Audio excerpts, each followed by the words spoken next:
ஜாதி பாகுபாடு நம் தேச நன்மைக்கு எதிரானது. ஏனெனில் அது நம்மிடையே எதிர்ப்பையும் வெறுப்பையும் உருவாக்கும். நம் நாடு பலம் வாய்ந்த நாடாக மாற ஜாதி பிரிவினைகளை ஒழித்தாக வேண்டும்.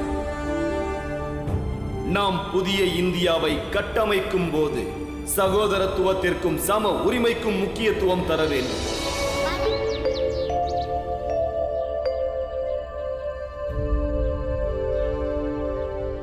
பாலானா ஏன் நின்னுட்டீங்க? எனக்கு படிக்கிறதுல ஆர்வமே இல்லையே. நான் பள்ளிக்கூடம் வந்து என்ன பண்ண போறேன்? பாலானு இப்ப பள்ளிக்கூடத்துக்கு வாங்க. நீங்க பள்ளிக்கூடம் போக ஆரம்பிச்சிட்டீங்கன்னா அப்பாவோட கோபம் கொஞ்சம் குறையும். நாம அப்புறமா அப்பா கிட்ட பேசலாம். ஆமா பாலாண்ண, பீம் சரியாதான் சொல்றான். முதல்ல அப்பாவோட கோபம் குறையட்டும். வாங்க. ஐயா ஐயா வாத்தியார் ஐயா. என்னாச்சு பீம்? ஐயா நான் ஒரு பெரிய பிரச்சனையில இருக்கேன். பிரச்சனையா? என்ன பிரச்சனை? வாத்தியார் ஐயா, ஒரு பக்கம் அப்பா, இன்னொரு பக்கம் பாலான்னு. பாலான்னு பண்றத சரின்னு நான் சொல்றேன். ஆனா அப்பா என்ன தப்பா நினைக்கிறாரு. அப்பா புரஞ்சன் மாமா கிட்ட பேசுறத நான் கேட்டேன். நாங்க அவரை புரிஞ்சுக்கிறதே இல்லைன்னு சொன்னாரு. அவர் ரொம்ப கவலையா இருக்காரு. அவர் கவலையா இருக்கிறத பார்த்து எனக்கும் கவலையா இருக்கு. ஐயா சில நேரத்துல பாலாண்ணன் கிட்ட பேசி அப்பா பேச்ச கேட்க வைக்கணும்னு தோணுது. சில நேரத்துல அப்பா கிட்ட பேசி பாலாண்ணன் பேச்ச கேட்க வைக்கணும்னு தோணுது. பீம், நீ யார்கிட்ட சொல்ற? ஒரு ஆசிரியர்ன்ற முறையில் இவர் படிப்புக்கு தான் ரொம்ப முக்கியத்துவம் தருவார். இசை மேலே இருக்கிற என்னோட ஆர்வத்துக்கு இவர் எப்படி ஆதரவு தருவார்? எனக்கு இசைன்றது ஒரு உயிர் மாதிரி. அதுக்கு முன்னாடி எனக்கு உலகத்தில் உள்ள எந்த பொருளும் முக்கியம் இல்லை. பாடம் கீடம் எதுவுமே இல்லை. எது சரின்னும் எது தப்புன்னும் கண்டுபிடிக்க என்கிட்ட ஒரு வழி இருக்கு.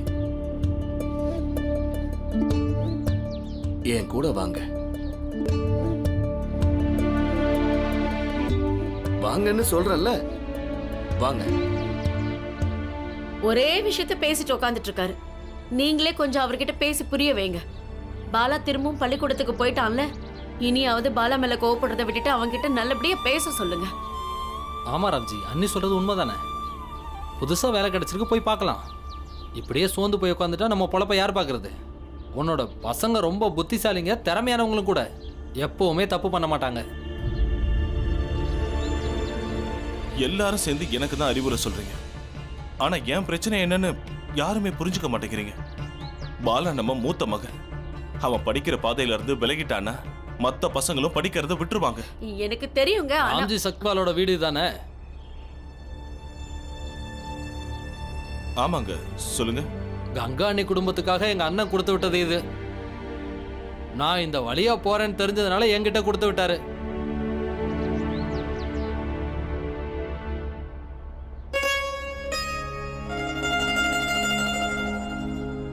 நீங்க கங்காவோட புகுந்த வீட்டுல இருந்து வந்திருக்கீங்களா? ஆமா. கங்கா அவரோட தூரத்து சொந்தம் இவரு. ஏன் அங்கேயே நிக்கிறீங்க? உள்ள வாங்க, போய் தண்ணி கொண்டு வாங்க. கப்போ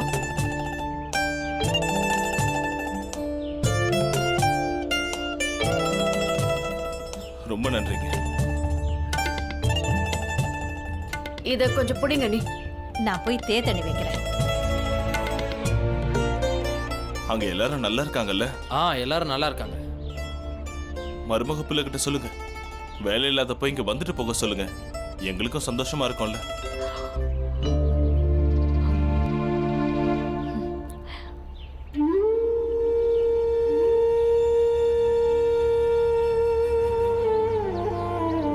நீங்க இருந்து சாப்பிட்டுட்டு போங்க. எனக்கு வேலைக்கு நேரம் ஆயிடுச்சு, நான் கிளம்புறேன். நீங்க இருங்க. வா புரிஞ்சன், வரேன். பார்த்து போயிட்டு வாங்க. அம்மா பலகாரம் இருமா, நான் எடுத்துட்டு வரேன்.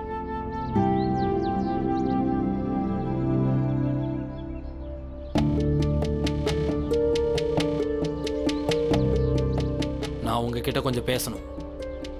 வீட்ல இருக்கிறவங்க முன்னாடி எதுவும் பேசிடாதீங்க. இங்க பேச முடியல, நம்ம வெளியில போய் பேசலாம்ல.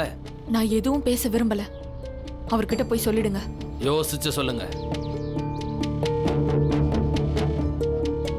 இந்தாங்க சாப்பிடுங்க. அங்க எல்லாரும் நல்லா இருக்காங்கல்ல? நல்லா இருக்காங்க. நீங்க எடுத்து சாப்பிடுங்க.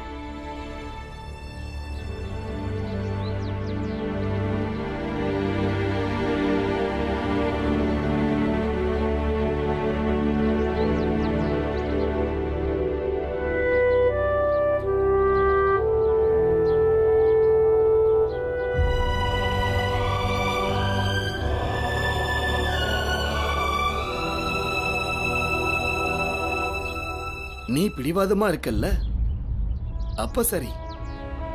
1 மணி நேரம் இந்த மைதானத்தை சுத்தி சுத்தி ஓடு. நீ 1 மணி நேரம் முழுசா ஓடிட்டன்னா உன்னுடைய ஆர்வம் படிப்புல இல்ல இசையில தான் இருக்குன்னு நாங்க எல்லாம் ஒத்துக்கிறோம். ஐயா, ஓடுறதுனால என்ன ஆகும்? பீம், இன்னைக்கு பாலாவோட ஆர்வத்தை நாம சோதிக்க போறோம். பீம், நீ எந்த அளவுக்கு புத்தகங்களை நேசிக்கிறியோ பாலாவும் அந்த அளவுக்கு இசைய நேசிக்கிறான். ஆனா அது மட்டும் போதாது. எந்த ஒரு துறையிலையும் நாம ஜெயிக்கணும்னா ஆர்வத்தை விட பிடிவாதமும் வெறியும் தான் முக்கியம். எனக்கு தெரியும்பா, கல்வி மேல உனக்கு இருக்கிற ஆர்வத்தினால நான் என்ன சொன்னாலும் நீ செய்வ. உன்ன மாதிரி பாலாவும் என் சவாலை ஏத்துக்கிறானான்னு பார்க்கலாம். ஒருவேளை ஏத்துக்கிட்டாலும் ஜெயிக்கிறானா இல்லையான்னு பார்க்கணும். ஐயா, நான் உங்க சவாலை ஏத்துக்கிறேன். ஜெயிச்சும் காட்டுவேன்.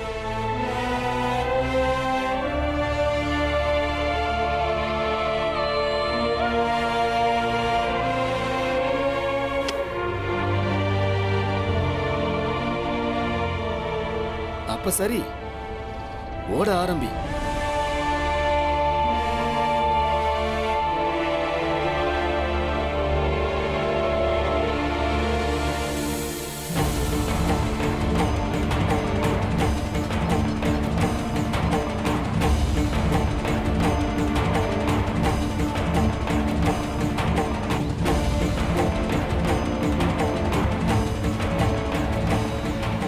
பீம், இன்னைக்கு சொன்னபடி பாலா ஓடிட்டான்னா இசை மேல இருக்கிற அவனுடைய ஆர்வம் உண்மையானதுன்னு நமக்கு நிரூபணம் ஆயிடும். அதனால யார் சொல்றது ரொம்ப சரின்னு உன் மனக்குழப்பம் போயிடும். வாழ்க்கையில் அடுத்து என்ன பண்ணணும்னு திட்டமாவது இருக்கும்ல. பாத்தியம் வாசிக்கணும்.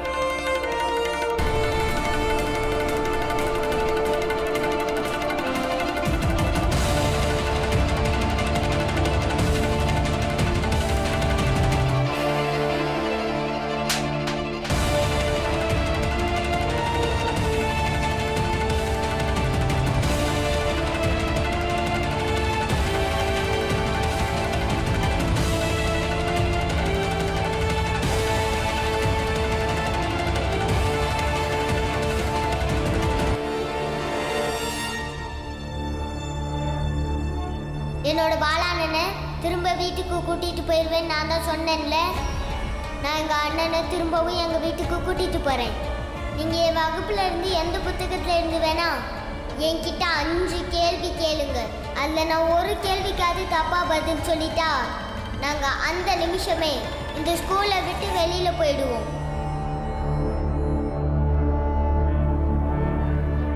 வணக்கம் ஐயா, உங்களை ரொம்ப நேரம் காக்க வச்சதுக்கு மன்னிச்சுக்கங்க. இல்ல ஒன்றும் பிரச்சனை இல்லையா, நான் வந்து கொஞ்ச நேரம் தான் ஆகுது. சரி சொல்லுங்க, ஏதாவது முக்கியமான காரியமா வந்திருக்கீங்களா? இல்லையா, ஒன்றும் இல்லை, பெருசா ஒன்றும் இல்லை, ஒரு சின்ன வேலையை தான் வந்தேன். சொல்லுங்க, என்ன பண்ணணும்?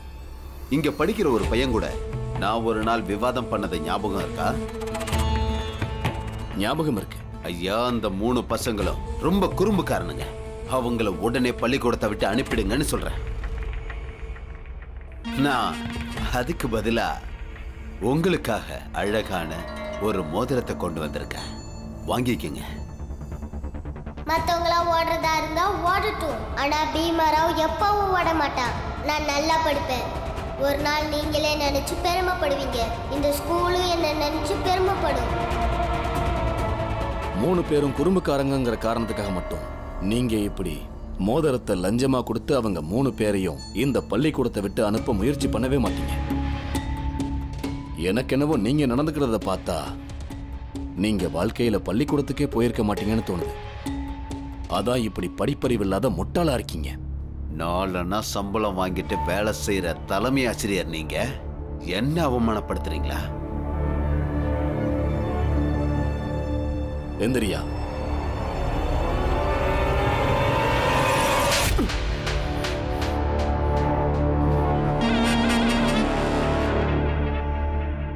நான் எதுக்கு அடிச்சேன் தெரியுமா? கண்ணியமா நடந்துக்கணும்னா கல்வி எவ்வளவு முக்கியம்னு புரிஞ்சுக்கணுங்கிறதுக்காக தான் அடிச்சேன். வெளியே போ.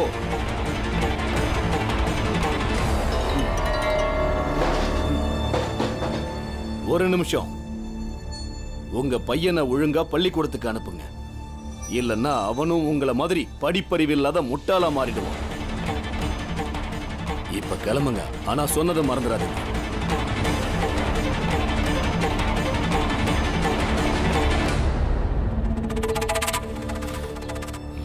நான் பீமராவ் மட்டும் இல்ல, இந்த தலைமை ஆசிரியரை விட்டு வைக்க மாட்டேன்.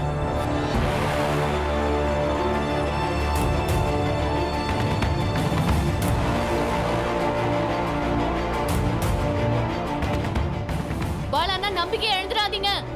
ஓடுங்க இன்னும் வேகமா.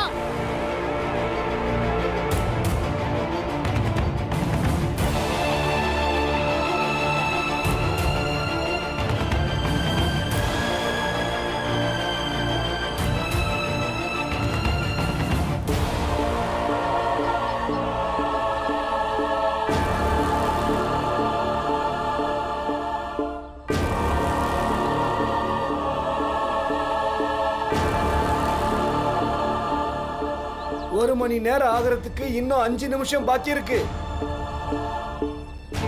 பள்ளிக்கூடம் போறத பத்தி யோசிக்க போறீங்களா? எனக்கு படிக்கிறதுல ஆர்வமே இல்லை. படிக்கிறது எதுவுமே எனக்கு புரியல. எனக்கு வாத்தியம் வாசிக்கிறது தான் பிடிச்சிருக்குது. அண்ணா பாத்து.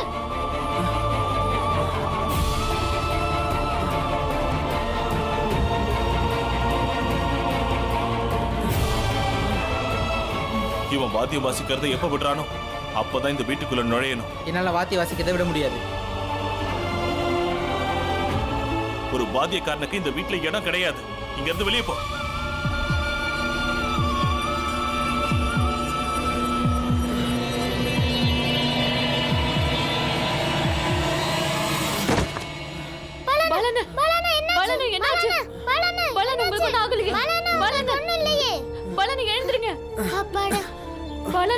வாத்தியாரையா, ஒரு மணி நேரம் ஆயிடுச்சா?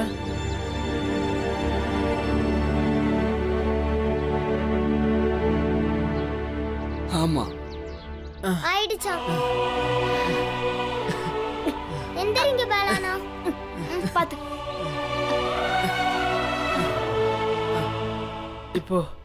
இப்போ நீங்க ஒத்துக்கிறீங்களா ஐயா? புத்தகம் மேல எனக்கு ஆர்வம் இல்லை, வாத்தியத்துல ஆர்வம்னு ஒத்துக்கிறீங்களா ஐயா?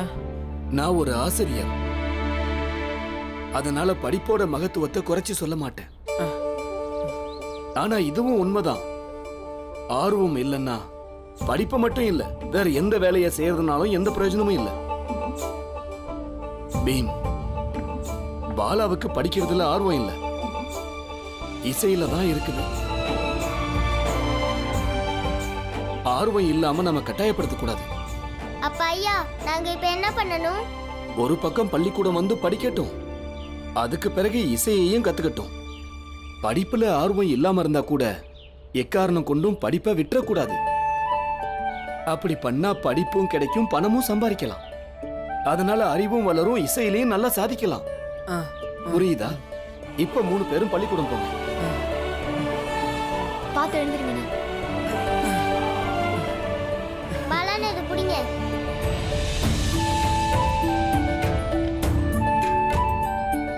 போலாம். பாலா கிட்டையும் பீம்ராவ் கிட்ட இருக்கிற அதே நெருப்பு தான் இருக்குது. யாருக்கு தெரியும், ஒருவேளை பாலா இசைத்துறையிலையும் ஜெயிக்கலாம்.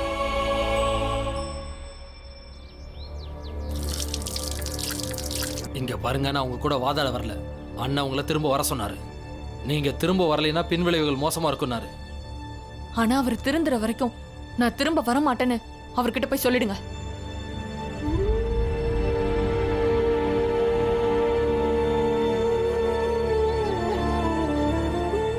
நீ விலகி இருந்தா அவர் திருந்திடுவாரா? விலகி இருக்கிறது தான் நல்லதுமா. நான் இங்கே இருந்துக்கிறேன். இங்க பாருப்பா, நாங்க கங்கா கிட்ட பேசி 2-3 நாள் அனுப்பி வச்சிடுறோம். உங்களுக்கு ரொம்ப புண்ணியமா போகும். நான் கிளம்புறேன்.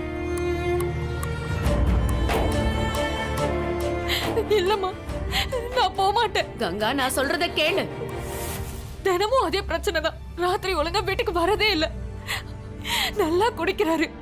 நான் ஏதாவது சொன்னா என்ன போட்டு திட்டுவாரு.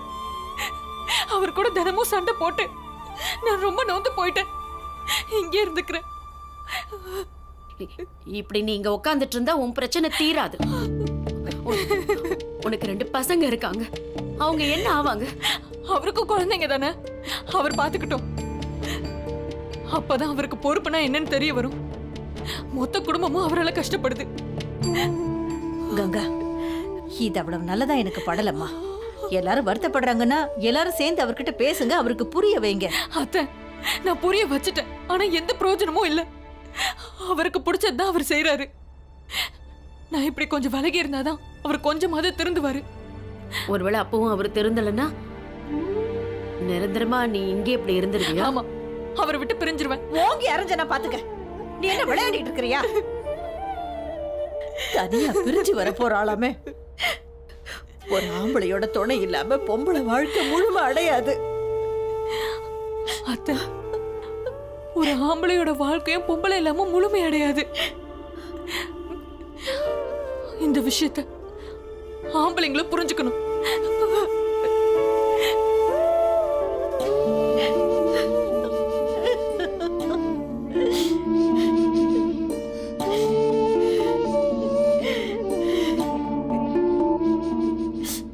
பீமாபாய், நான் சொல்றதை இவ புரிஞ்சுக்கவே மாட்டேங்கிற.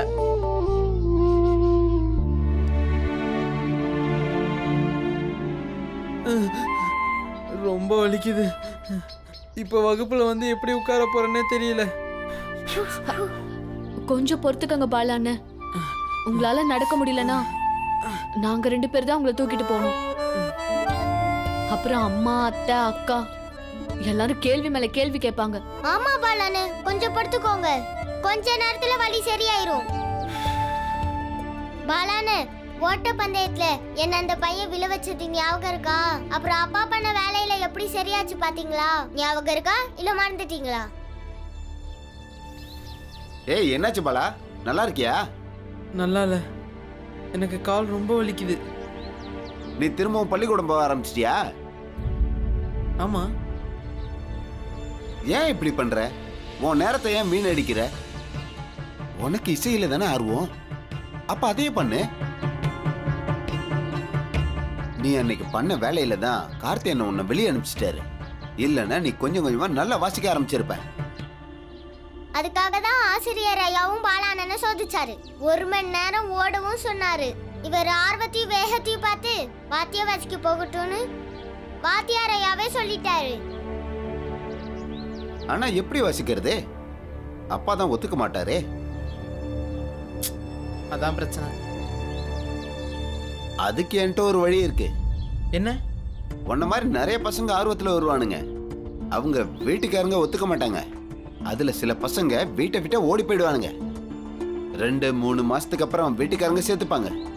நீயும் ஓடி போயிடு. இல்ல, எங்க பாலானா அப்படிலாம் பண்ண மாட்டாரு. ஏன்பா, நான் என்ன கண்ணு தெரியாத இடத்துக்கு அனுப்ப போறேன்? இங்க இருந்து 3 பர்லாங் தூரம் தான் எங்க பெரிய அண்ணன் இருக்காரு. அவர் வச்சிருக்கிற வாத்திய குழுவும் ரொம்ப பெருசு. அங்க போய் நல்லா இருக்கட்டும். அப்புறம் அங்க பணமும் நிறையவே கிடைக்கும். அப்பா எப்ப ஒத்துக்கிறாரோ அப்ப திரும்பி வந்தா போதும். இங்க வாத்தியார் சொல்ற மாதிரி ஓடி எந்த பிரயோஜனமும் இல்ல. உங்க அப்பா கண்டிப்பா ஒத்துக்க மாட்டாரு.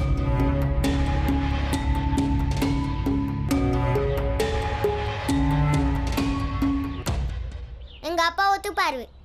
ஒத்துக்க மாட்டாரு பீம். நான் ஓடி போயிடுறேன். பாலானு, நீங்க அப்படிலாம் பேசாதீங்க.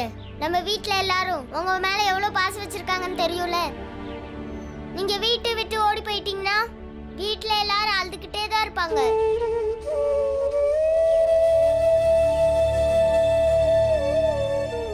ஆனா பீம், அப்பா கிட்ட யார் பேசுறது? அவரோட பிடிவாதத்தை யாரு தான் ஜெயிக்க முடியும்? நான் பேசுறேன்.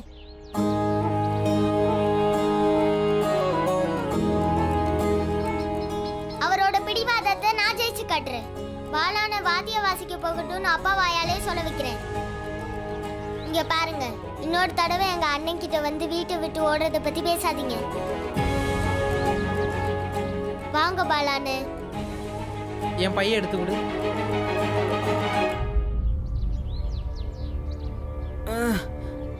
இத கொடுங்கண்ணா.